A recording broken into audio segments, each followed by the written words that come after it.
But I think it was within the Yeah. I think it was less than 40 minutes. Great. Okay.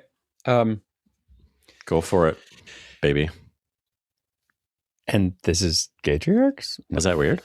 No, it was baby? Me calling you baby? I mean, hi, baby. Yes, yeah. Okay. You've called me a lot of things, but never baby. Okay, well, episode 150.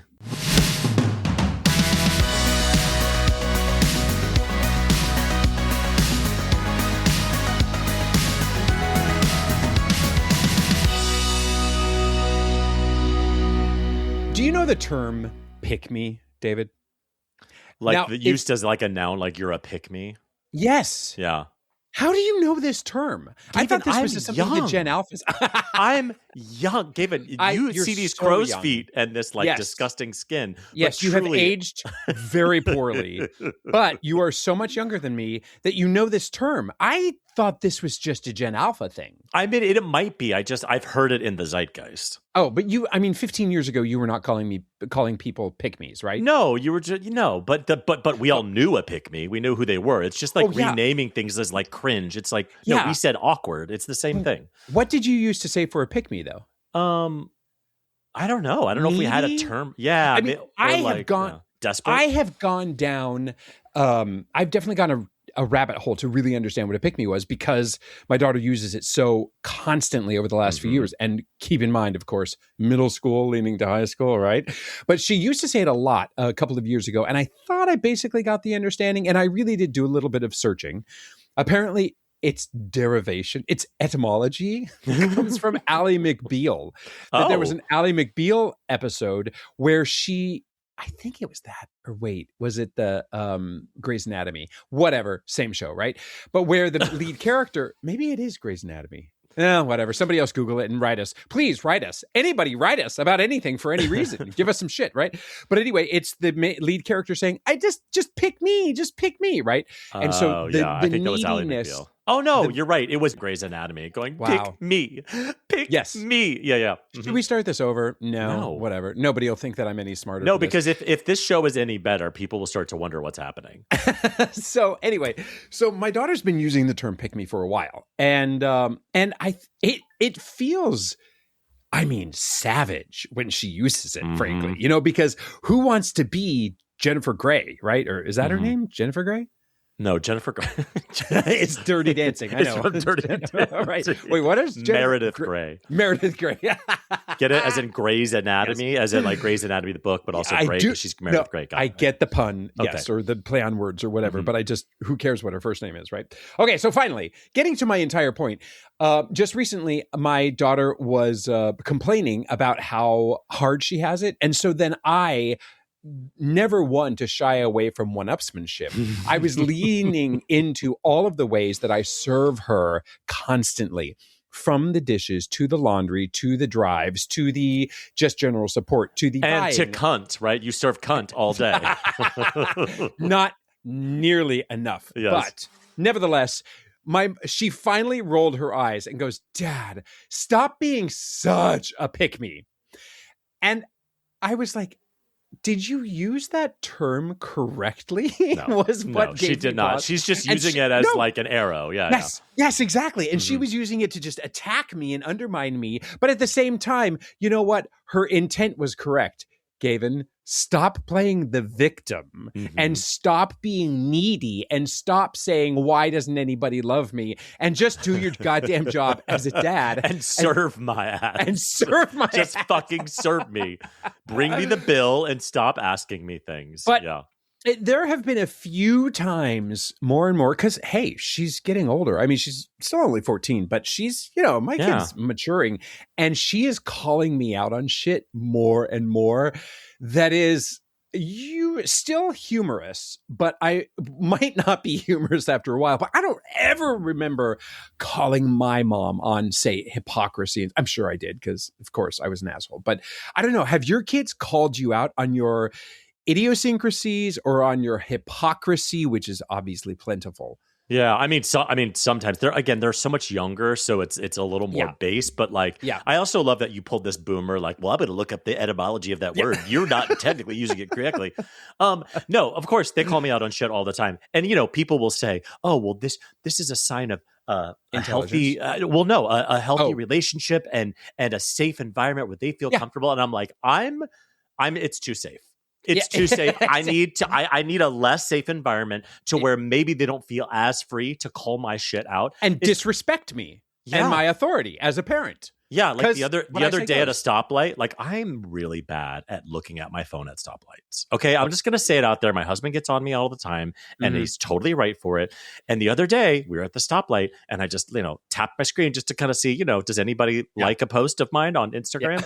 And my daughter from the back seat, I was a pick me, and my daughter was like, "You're not supposed to look at your phone while you're driving."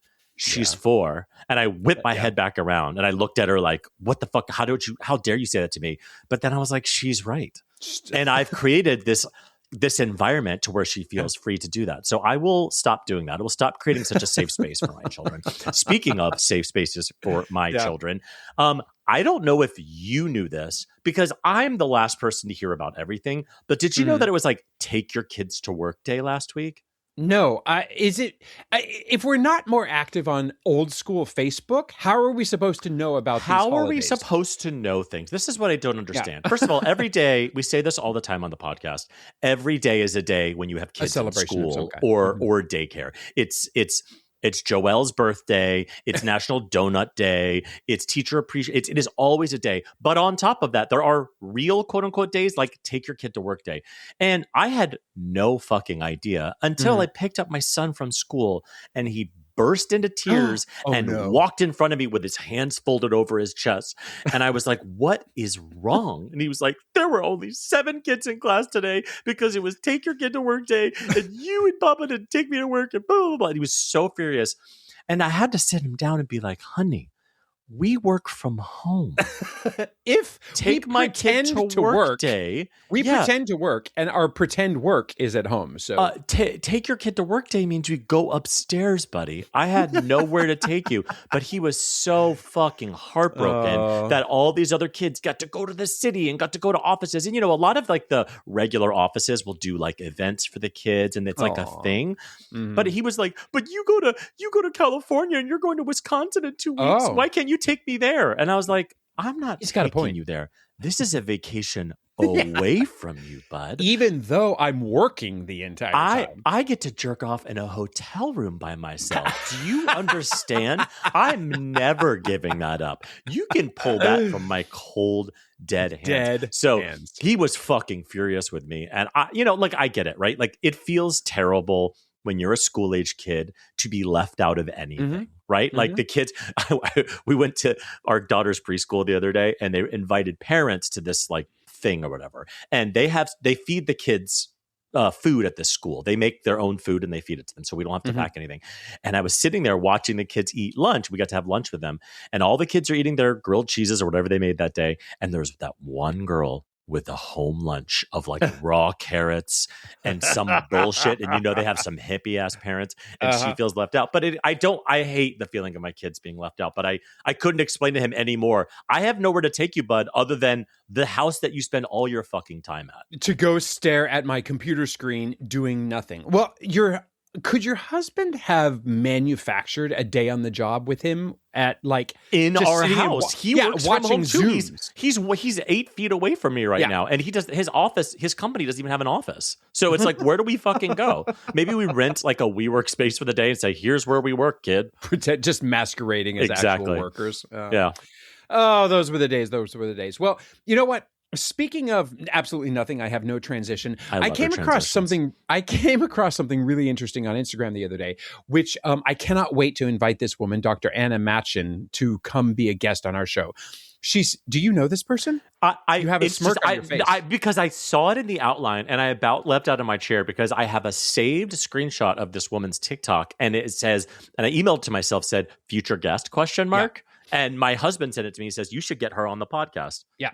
But explain to the listener who this person is. Listen, could somebody reach out to her for us? And somebody come be our intern for the summer, please? Just tell us what we should be doing. But anyway, Dr. Anna Matchin seems to be a British, she's an cultural anthropologist who studies the role of men and fathers in families and has written books on, like, not how to be a dad, but, like the dad factor or whatever.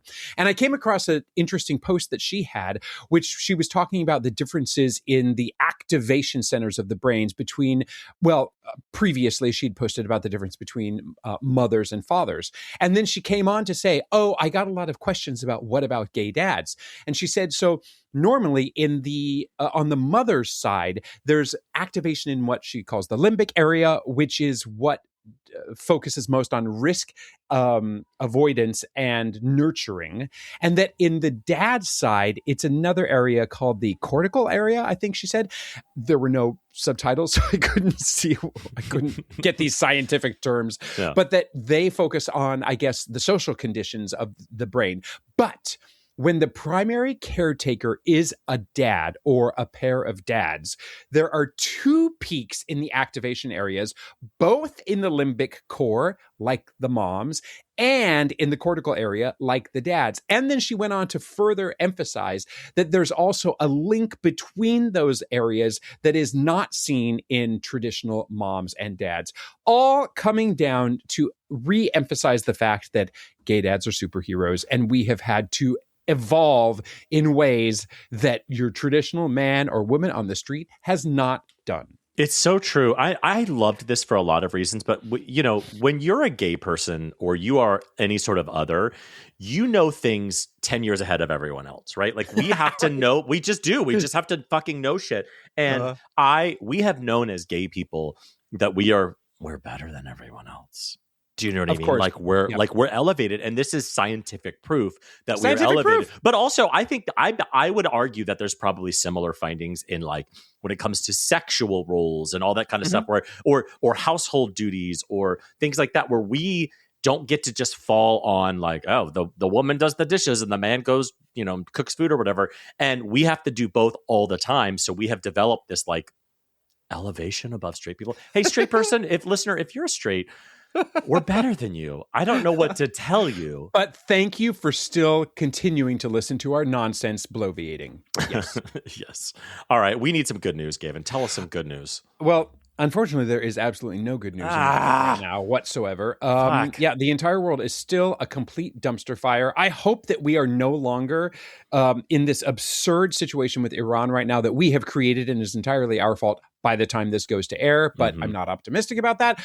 But I will say that I did scour the news, and actually this wasn't too hard to find, but I don't think it's getting the coverage that it should. So just recently, a few days ago, actually, I think late last week, the U.S. Supreme Court declined to hear a case over whether public schools had violated parents' rights by affirming their kids' gender identity without notifying them. I feel like this is a situation that has a lot of double negatives. Do you understand what that whole thing is? Kind of, but can you explain it to me? The controversy is, should schools have to notify the parents if the children have said, I want to be, like, I'm she, her. Exactly. Yes. Yeah, I'm she, her. And they're like, well, we assumed you were a boy, so we're going to have to let your parents know that you identify as a girl. Yeah. That's exactly right. Do you have any strong feelings about whether or not the school can? I mean, hey, there are issues of privacy. It's fucking stop it. Like, I am a, like, on what planet does it fucking matter to, like, because I think what the argument here is that, like, what if they haven't told their parents, and what if they're not safe doing so? Exactly. Yeah. And so at the school, what does it matter? And then I think maybe the argument on the parent side is, like, if my child is identifying as trans, I should know. But I'm sorry, if they're not ready to tell you, they're not fucking ready to tell you. There's a reason. There's a reason for that they don't feel safe. You've made them feel less comfortable. Yeah. Hey, parents, this is a you problem, not a kid problem, but the kid is doing what they need to, and the schools are protecting your kids. And so anyway, the point is the U.S. Supreme Court declined to hear the case that had been passed on from the federal court. And that means that essentially the Supreme Court is just going to let the ruling lie. And the ruling was the school was not violating the parents' rights. In other words, it stays as is, and the students will be able to express themselves more safely at school than if they feel doing so at home, which is, I think, a really big deal that the Supreme Court did this, frankly. It's good news of the week. Yeah, you did a great job explaining this because this is really hard to fucking sit. Not reply to the parents who are not saying yes. Who is violating, who's not violating, et cetera, et cetera. So that's some good news. Some good news. That is really good news. Tell us some better news. Tell us some news that doesn't have their shirt on. I can see the twinkle in your eye. Do you Baby, know this guy? I have been jerking off to this man for decades. So please tell us who our DILF of the week is. Our DILF of the week this week is Niall DeMarco, who is a deaf actor, producer, director, and just all around hotness. I'm Very sure hot. You've seen him on Dancing with the Stars. He was on Dancing with the Stars like 6 years ago. Yeah. Yes, that's right. Yeah. And it was a big deal that he was deaf and dancing, and of course he can feel the rhythm and whatnot. And boy, does he have rhythm. And so he is definitely our DILF of the week. I don't think he's a dad, but he does have some gray at his temples, so he's not exactly a puppy either. So he is definitely daddy material. Also, doesn't he like identify as like bi or something? I didn't see that in my deep dive. To me, in his Instagram. He's so clearly gay, and I'm pretty sure he's gay, but I think at one point he said he's bi. I don't know. I don't care. Well, he was one of out 100s. Well, I mean, I suppose you could be bisexual and be out an out 100 feature of the year, but we know because, you know, as our guest Maggie Gottlieb a couple episodes ago pointed out, we are trying to erase bi people. Yes, completely. Right. Bi erasure is an important part of this podcast. Niall, if you would like to come on and talk about being bi rather than specifically gay or wherever you lie under the queer umbrella, please come on and tell us on the podcast. Insert transition music here as we go on to something not nearly as hot, even though it has to do with summer, as Niall DeMarco, which is our top 3 list. Gaytriarchs top 3 list. 3, 2, 1. Worst transition of all time. 150 episodes worth of transitions. This was the worst one. Can you get AI to get our best and worst transitions that would be in there good. somehow? Yeah. Upload all of that. I have no idea how to do it, but ask ChatGPT how to do it. So this week is my list, and in anticipation of summertime being basically tomorrow, I want to know about the top 3 mistakes that parents make during the summer. I mean, I kind of feel like summer is just one big mistake an awful lot of the time anyway. And here we go. It's a mistake of a season. A mistake of the season where our rhythm is thrown so off, and there's just, as a parent, God, listen to me leaning into the negativity, but it's constantly trying to overcome disappointment and trying to overcome big feelings and trying to overcome financial responsibilities or limitations. Anyway, and yet we all just need to enjoy summer, right? Do you enjoy summer? I fucking hate it. I grew up as a little chubby kid from Florida, and I was sweating and uncomfortable all the time. I fucking hate summer. I don't like it. It's my least favorite season, and I'm dreading it. And of course, I married somebody whose favorite season is summer and loves spring and summer, and I'm a fall winter girl. So, yeah. All right. Number 3 for me, not exhausting your kids enough. Get them out, get them lathered up in SPF, get them out playing on that playground, exhaust them so that they are tired for the rest of the day. And you hopefully that doesn't mean that they're just on the verge of total collapse all the time, but so that they don't just drive you nuts because they're bouncing off the walls because they've got so much energy. So a mistake, not exhausting them enough. Number 2, thinking discounts for camps will show up at the last second. I can't tell you how many full price camps I've signed up for. And basically everything's always full price, but I always have this nagging suspicion in the back of my mind that there's going to be discounts at the last second. Guess what? There never are. Nope. There are no discounts. So actually make your reservations in January or February, just like all of the organized parents do. And I do not. Finally, biggest mistake, not having quiet time. Stick to it, schedule it, make the kids sit in a dark corner. Who cares what they do? Are they going to use their little Einstein activity workbooks that you got thinking that they were going to like expand their knowledge over the summer? Are they going to look through books? Are they just going to like twiddle whatever? yes, that's fine. But sit them in a corner or in a room isolated from you because daddy needs his quiet time. So number one biggest mistake, not having quiet time. How about you, David? Okay, I told Gavin before we started recording, I'm very disappointed in myself. My answers are not funny. They are practical and boring and not clever, and it is going to be a terrible listening experience for you. So number 3, this is kind of going along with what you've already said. Number 3, that you don't plan anything. You just kind of go, we'll find stuff to do. When it comes to camps, this is criminal. But I also mean about like, oh, we should go to Florida to visit grandma this summer. If you haven't already booked it, you're fucked. I'm telling you, plan the shit out of your summer. Number 2, again, this is not funny. Sunscreen. I have had basal cell carcinoma basal cell cancer, whatever it is, on my nose. Cell? Basal cell. It's called basal cell. It's not cilantro. It's basil. But listen, those kids are going to get burned. They're going to be miserable. Go every single time. Is it cloudy? It's not that hot outside. Fucking listen to Baz Luhrmann and put on your fucking sunscreen. Do you not remember that song from like the late 90s where like it's like Everybody's Free, where there's like, the advice, forget the sunscreen. Exactly. Yes, that was Baz Luhrmann. Like, not the movie maker. Isn't that Baz? Really? Yeah. Baz Luhrmann is Australian, isn't he? Listener, reach out to us.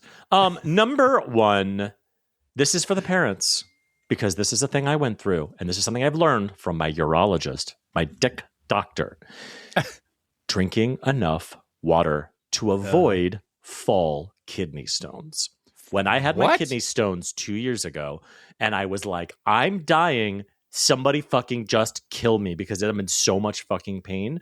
I finally went to the urologist, and he was like, oh yeah, just FYI, kidney stones are made in the summer. I was like, what does that mean? He goes, if you don't drink enough water while you're sweating and you're out in the sun, your kidney stones start to form, but it takes a couple of months. And by the time they become stones is in the fall or winter, but it's too late at that point. So he's like, when you're in the summer, that's when you drink your water. So number 1, drink your motherfucking water. Give your kids water. Kids don't really get kidney stones, but you old people do. And drink your water to avoid the kidney stones. Fall kidney stones is a term that I've never heard of. By the way, yes, it was Everybody's Free to Wear Sunscreen by Baz Luhrmann, Australian filmmaker. But it's fucking that welcome. He produced the song with based upon the column by Chicago Tribune journalist Mary Schmidt.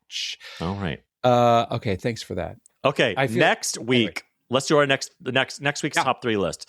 I like a little mystery. Next week, top 3 threes. David, per usual, we are punching way above our weight with this week's podcast guest. She is a journalist, and I am intentionally pronouncing it that way because she's like not just an opinion slop maker or an influencer. She's a legit journalist. She's been with The Advocate and out along with, I'm sure, lots of freelancing all over the place. She writes about society, and I don't know, how do you write about society without being politics and pop culture through her rose-colored lenses? So she's also on the front lines of helping keep our fourth estate intact. David, let me explain to you what the fourth estate means. It doesn't mean a summer share on Fire Island, okay? So please welcome the true advocate and the journalist who went viral for her time interviewing the 2 witches of Wicked, Tracy E. Gilchrist. Tracy, welcome to Gaytriarchs. Hi, thank you for having me on the Gaytriarchs. I feel really honored. Oh, thank you. Well, it's a very gay day today here on Gaytriarchs. It's triple gay. Also, it is the start of Lesbian Visibility Week, so. Yes. Oh, suddenly I can see lesbians everywhere. They are suddenly visible to me. I don't know where you guys were before, but welcome. Speaking of lavender-colored glasses. Yes. You are bringing all of the fabulous hair and all of the lavenderiness. So, okay. So we always start out with asking, how has your child driven you bonkers today? And we know that you are not a mother, but you are an aunt to others. And since we all believe that children are our future, shout out Whitney, can you just tell us, even if it seems a little mean, how has a child driven you bonkers in the last week or so? Oh, God, I think this would be easier if you asked me about my cat, to be honest. Great.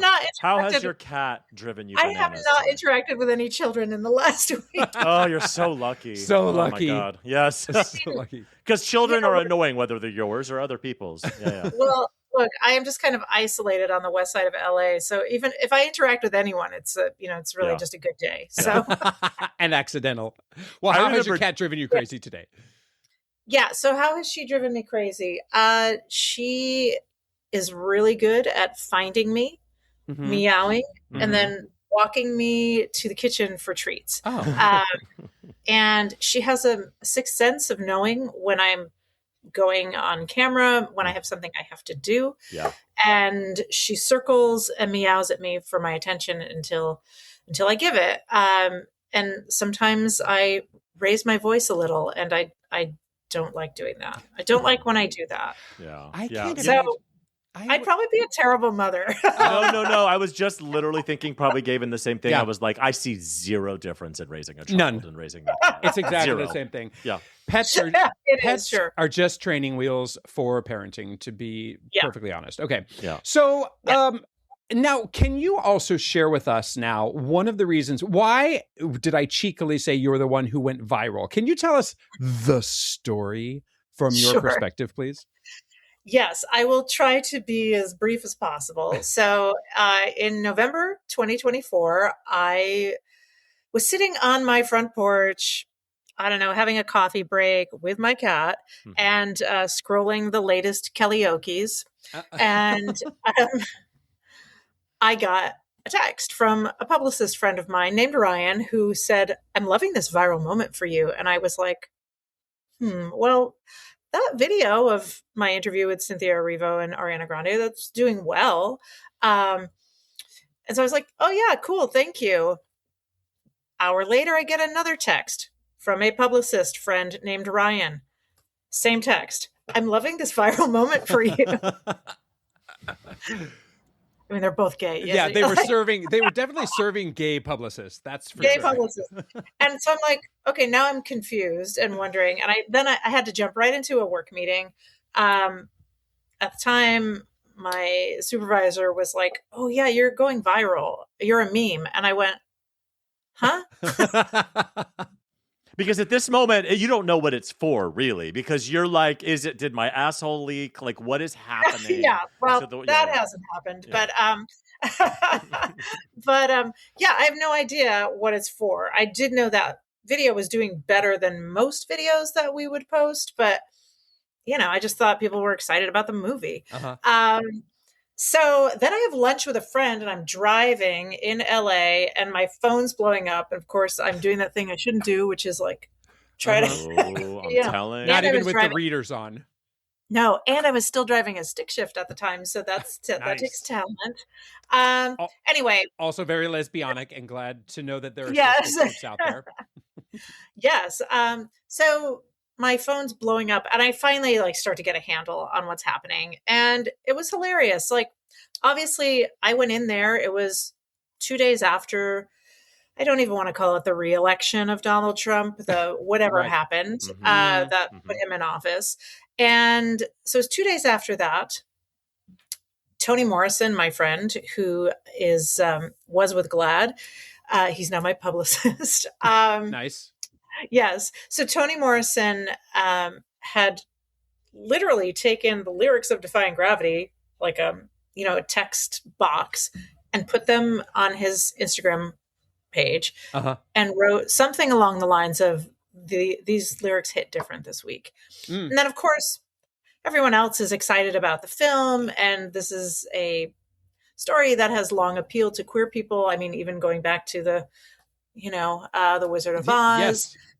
So I go in there. I have 4 minutes with the two of them. Cynthia recognizes me because I had interviewed her over Zoom for the Out 100 cover story. We had about an hour on Zoom together. So she said, it's so nice to see you again.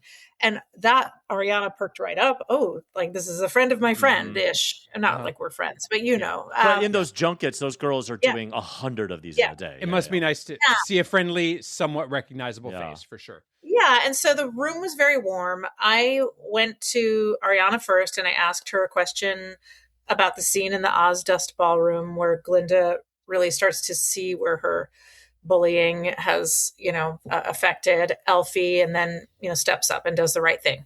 Ariana gave me a beautiful answer. And then, so I went to Cynthia and I said, without trying to be overtly political, I was just trying to telegraph through sincerity. Imagine that. And your secret lesbian network that you have. That's no, we can't hear. Yeah. So I was just trying to telegraph, and I said, this week, people are taking the lyrics of Defying Gravity and really holding space with that and feeling power in that. And her reaction was big. Yeah. And in my head, I thought, oh, well, I don't want her to think that it's viral. And so that was me scrambling because I'm like, oh, I don't want Cynthia Erivo to think I'm telling her a fib, right? So I was like, well, I've seen it, a couple of posts. I'm in queer media. Like, that was me scrambling. I don't usually lose it a little, but I was scrambling. And then, and she was very moved by whatever was happening. Saw the rest. And if you've seen Ariana's just like, I didn't know what the fuck was happening. I just wanted to be a part of it, basically. So she grabs her finger. And so when I look at this broken out into like a little script, it is the definition of true camp. I mean, this is Susan Sontag's definition of camp, which very is gay too. There's a lot of gayness in this entire interaction. But like camp, real sincere camp, doesn't know that it's camp. And we weren't trying to be campy. It just ended up that way because there was so much sincerity and confusion in the room. So that was the beginning of it. I knew the next day on Saturday, I was seeing Cyndi Lauper at the Intuit Dome down here in Los Angeles. And 4 gay guys I know walked up to me. Well, if it isn't the queen of queer media. And I was okay. All right. Okay. Yes, Her Majesty. I was like, okay, sure. And at the same time, the New York City Gay Men's Chorus had asked me to collaborate on a reel. And I could see bits of the interview in it, but I wasn't in the concert being rude looking at my phone. But it was still loud music playing. So I just hit yes, accept without really paying attention because I just figured they were singing Defying Gravity. Yeah. But they had taken our interview and turned it into a warm up. So it was like, Jesus, that's really amazing. Holding space with that and feeling powered that. And, it's like, oh my God, incredible. And then, like another part of the chorus is doing Cynthia. I didn't know that was happening. Like it was so incredible. And that was when I knew, oh, this might last longer than the weekend. Because at first everyone was like, oh, it's going to be over by the end of the weekend. By Monday, I had 4 or 5 interview requests from The Independent, The Guardian, The New York Times, BBC Radio, NBC, all over the place. So, and did you say to all of them, really, this was just sincere camp? I didn't control any of this. I whipped out my Susan Sontag book of notes on camp. And nice. Well, it's just so funny when these things happen, and I and what you do with them, which I'm very curious about for you, because I was just thinking about Jules LeBron. Do you guys know who she is? Oh, sure. She, very demure. Exactly. We're like, she just kind of said this thing, right? And it just caught a hold. And then what? To me, that's the question I'm just fascinated with, because usually what happens is they're hot for the weekend and then they're out, and then we're on to the new thing, or we're reinventing it. But Jules has leveraged this in quite a few ways. And I'm curious, have you been able to leverage this? Not like Jules has. Sure. There are a couple things I wish I had done out of the gate. But let's just say I was working with a company. I really wanted to be cognizant of that. A friend of mine told me right away, do merch. I I dragged my feet waiting for answers on that. I didn't do merch. Other people did loads of merch. And like a lot of people made money off of it. I also wanted to launch the podcast like within a very short window. And again, it was one of those things where, I had to ask for permission.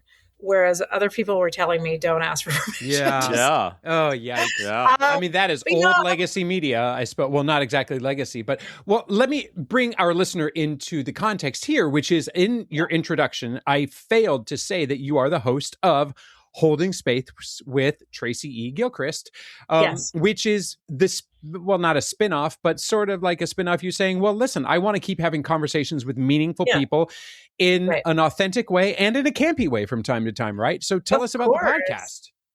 Yes. So I launched in November. A friend of a friend wanted to produce some episodes. So we had some meetings. And I will say, I haven't talked about it publicly very much because, I'm of a certain generation and everyone's like, chin up, don't just move on and act like.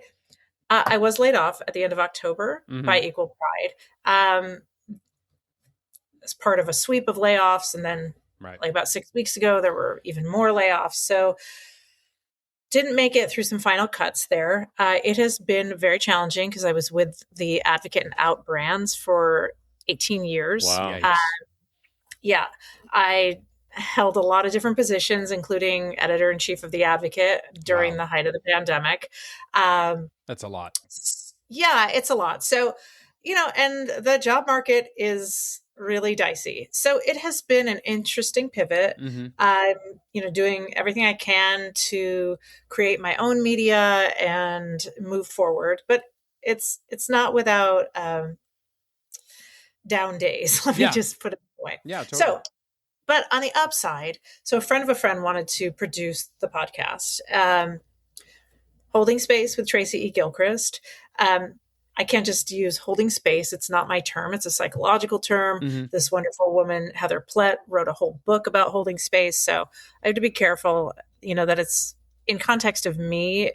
I've got to have my name attached to it. So I was able to launch this podcast. We are shooting at a studio on Sunset Boulevard. It's an hour-long interview podcast that really kind of gets to the intersection of art and activism, which are things that have been a huge part of my life. And I mean, I was an actor back in the day. I think I told you, Gavin. Oh, we're getting there. Don't you worry. We are definitely getting there. Okay. Also, did you see Gavin's entire being swell with excitement when you said arts plus activism? It literally that flows through his DNA in a way that nothing else does. I mean, it's important. Like these people lately who are saying that they, I just want to make entertainment.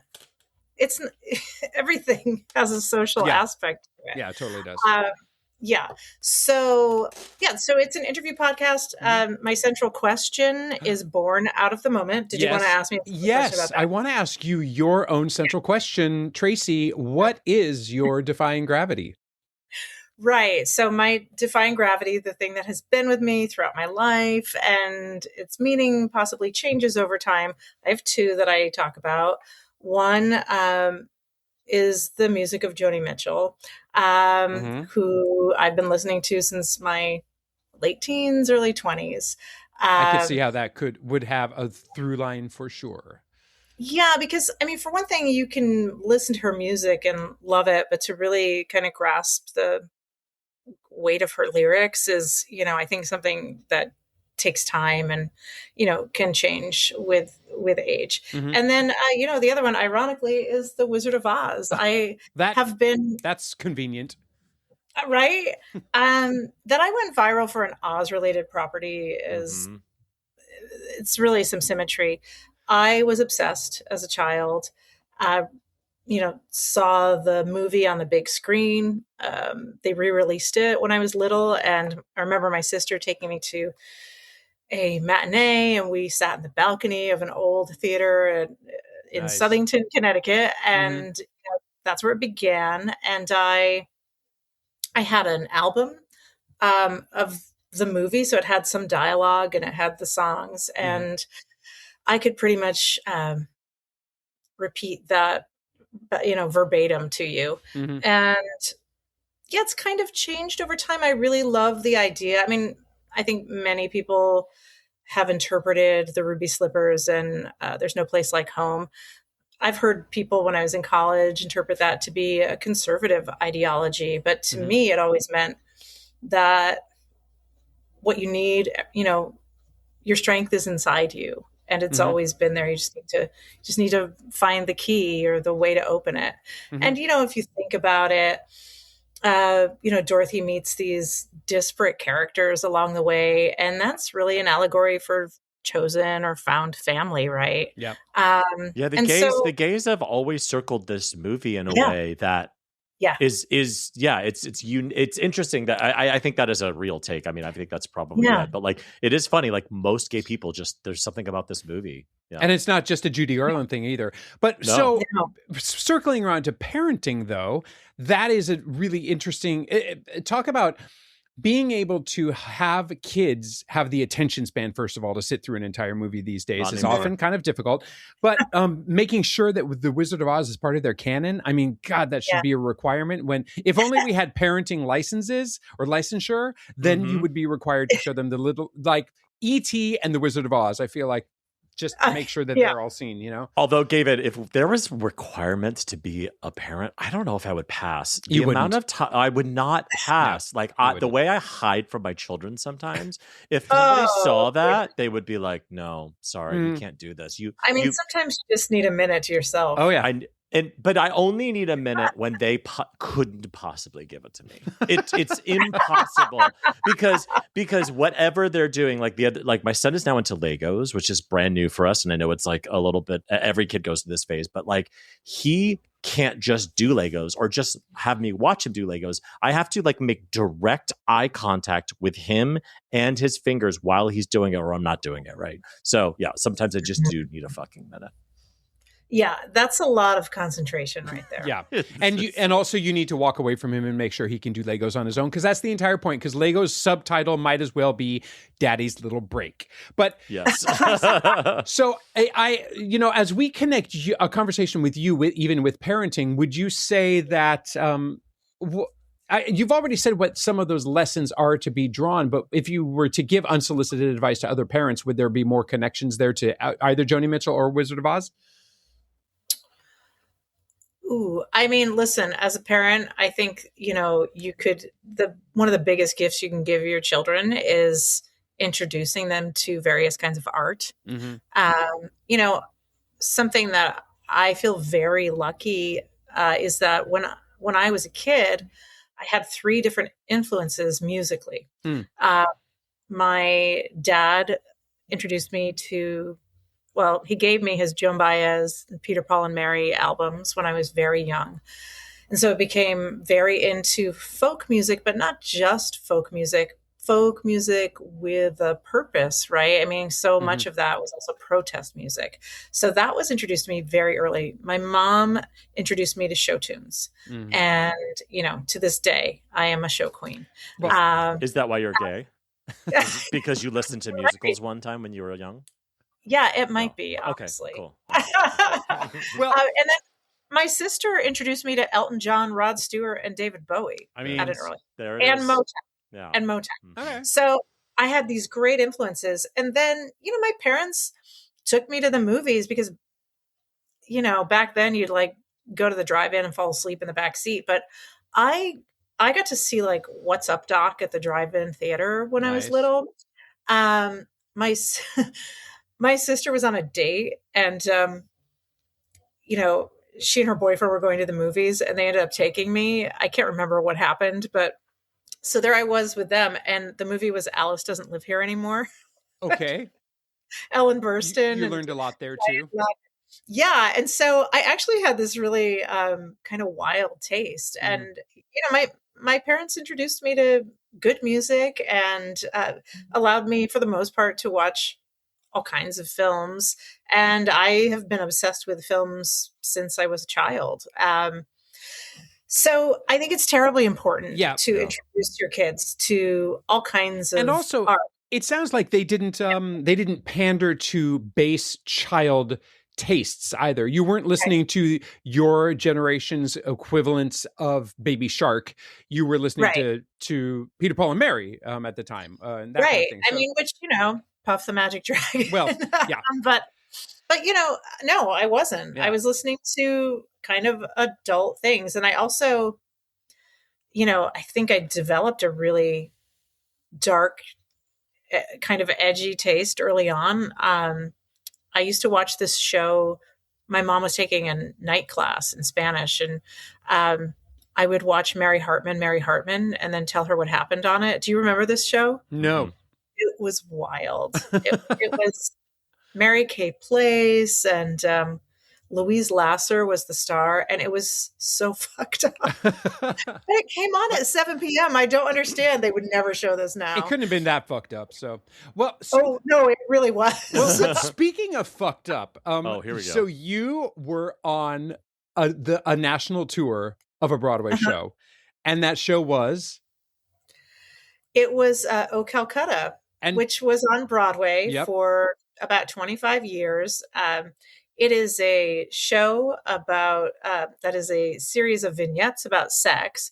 And I think there are 4 scenes with full nudity in it. Mm-hmm. Maybe 5. But so it's not a great show. Although some of the vignettes were written by John Lennon, Sam Shepard, Jules Feiffer.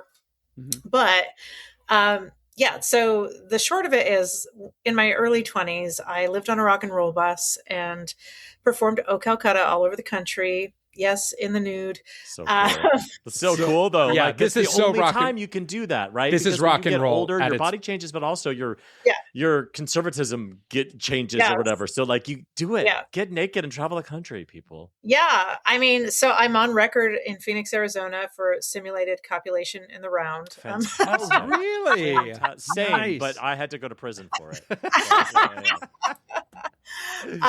And then, we were protested in places like Billings, Montana, and Greeley, Colorado, and Springfield, Missouri, which was good for ticket sales. Yeah. Oh, yeah. Bring on some controversy. Yeah. You want your book banned, and you want your show protested in this world.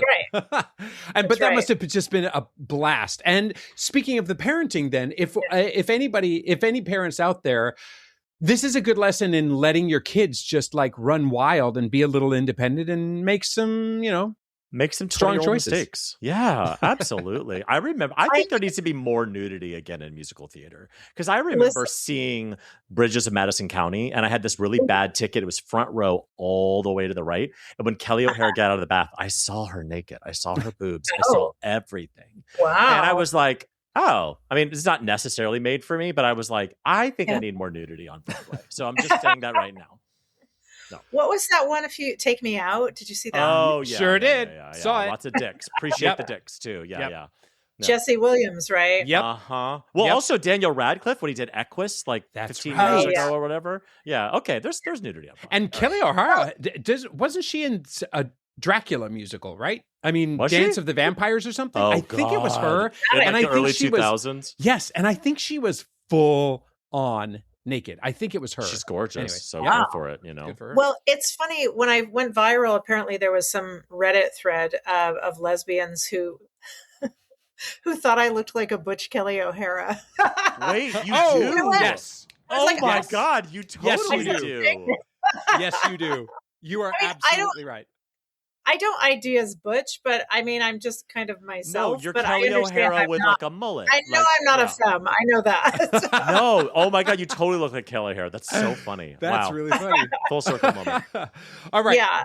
So back to the unsolicited advice for parents as we bring it full circle here again.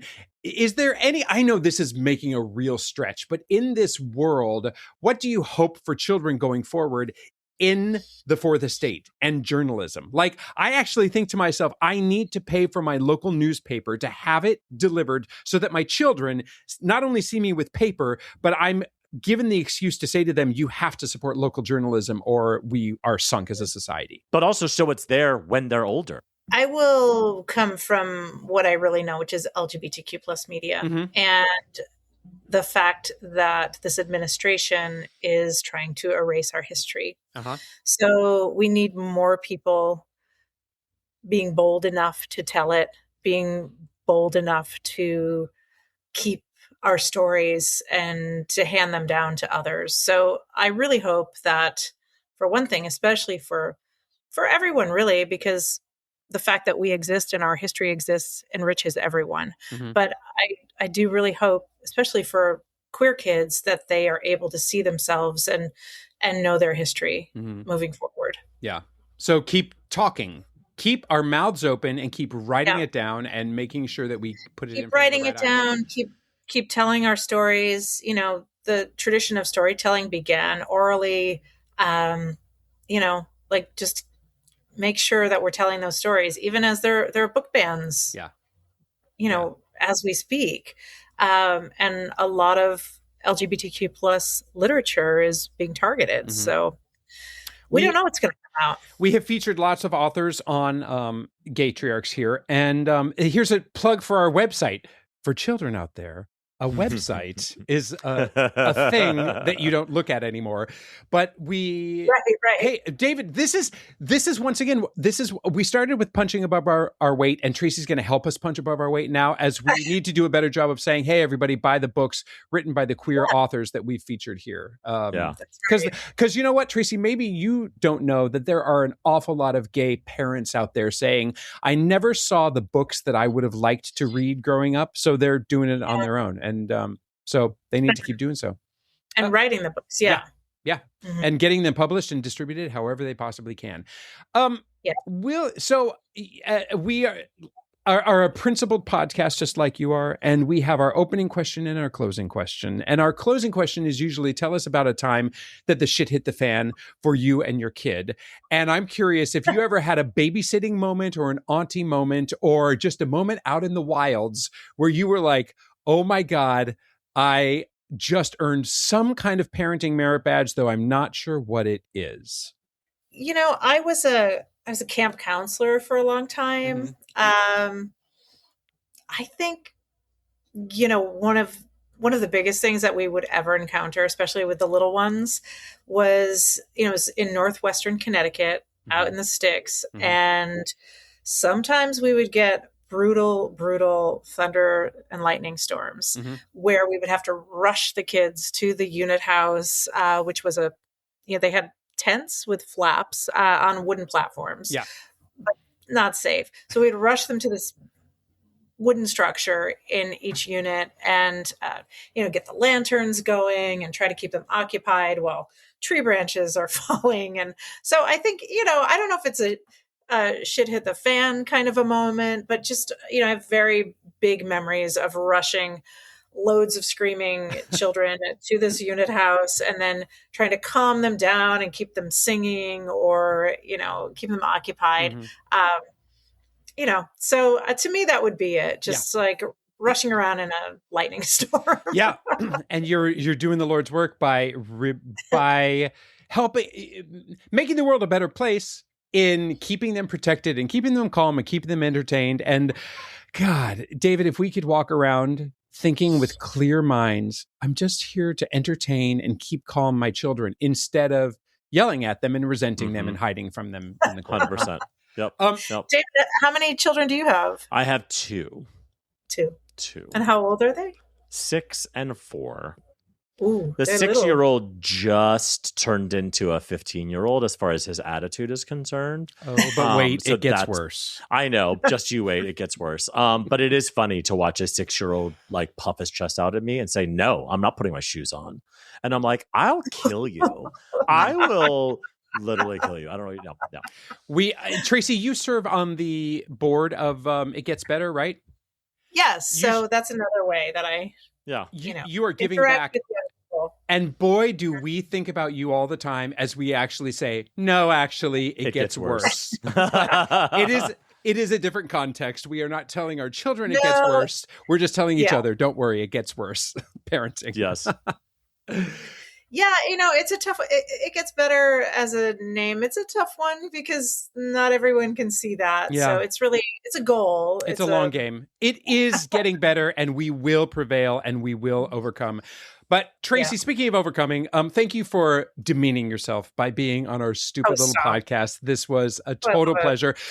We can find you on all the places where Gaytriarchs and Michelle Obama have her podcast, right? Is, again, Holding Space with Tracy E. Gilchrist. And where else can we look out for you and your journalism and intelligence? Oh, well, thank you. I have a Substack, Tracy E. Gilchrist. All of my social is at Tracy E. Gilchrist. And we do have a Holding Space with Tracy, Instagram and TikTok. And we're building the Facebook out because apparently Facebook is back. It is the don't forget, it is the largest social media platform. Don't forget. It might be a different demographic, but we need that demographic to know about Holding Space as well. Tracy, thank you for holding space with us. Of course. Thank you, Tracy. Thank you. So my something great this week is one of those moments in parenting where you graduate and it suddenly feels like you have just leaped ahead in time in a way where your kids just suddenly overnight are different and they're older and you've left something behind, right? Diapers is a big one. And I experienced one this weekend and it is bittersweet. It fills me with a little bit of like sadness, but also joy, which is why it's my something great. And that is my daughter can now put on her own seatbelt. We have been practicing in the car where she usually couldn't reach. It's awkward. It has to go underneath the thing or whatever. And one day she's like, no, Dad, let me do it. And of course you watch her struggle in a way where you're like, I'm going to kill myself. Cause this is like 10 minutes of watching her struggle, but you're like, let her do it. And she got it. And now she just gets in the car by herself and puts on her own seatbelt and takes her own seatbelt off. And so now when it comes to like putting my kids in the car, I'm no longer hunched over a little bassinet or a toddler or whatever. I got big kids who can do their own seatbelt, and while it kind of makes me sad, it is something great. Yeah, that's a milestone for sure. And you don't have to you can just get in the car. Let her get in the car. You don't have to do the multiple doors. Nope. Bend over your ancient back, having to bend over and contort. Yeah, it's a big deal. Yeah. My something great actually is news adjacent. I was scrolling through New York Times and came across a whole feature article in what they call now The Athletic, which used to be the sports section, but now they've teamed up. Anyway, a college volleyball sensation named Jordan Lucas, who is very, very highly ranked in terms of just men's volleyball, but he is a queen.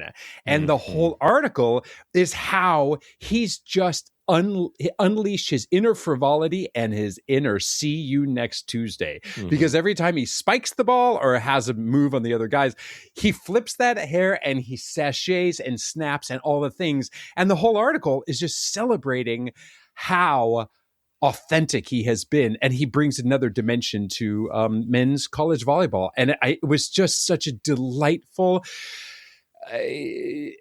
diversion from everything that is so terrible in the New York Times now. If you haven't seen video of this guy, you have to look it up. The faggotry he unleashes after a hardcore spike. Yes. It's like one of those things where, where a really cunty model at the end of a runway will turn and walk the other direction, but their head kind of is the last thing that goes. Yes. He does that every time he spikes the volleyball, and it's fucking fantastic. Yeah. Because you're saying, he's being authentic in a space that's probably not rewarding him for it. And he's like, fuck it. I'm awesome at this, and I will maintain my faggotry. And he is dominant in the entire game. Yes. And also he is a 6'3" tall drink of water. And at first I was like, DILF of the week? No. He's a child. We could have a bottom of the week. Why don't we do that?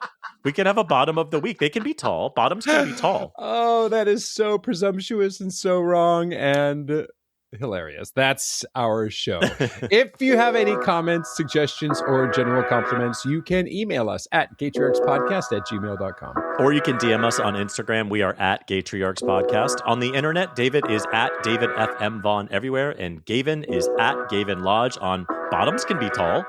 Please leave us a glowing 5-star review wherever you get your podcasts. Thanks, and we'll surf cunt with you next time on another episode of Gaytriarchs.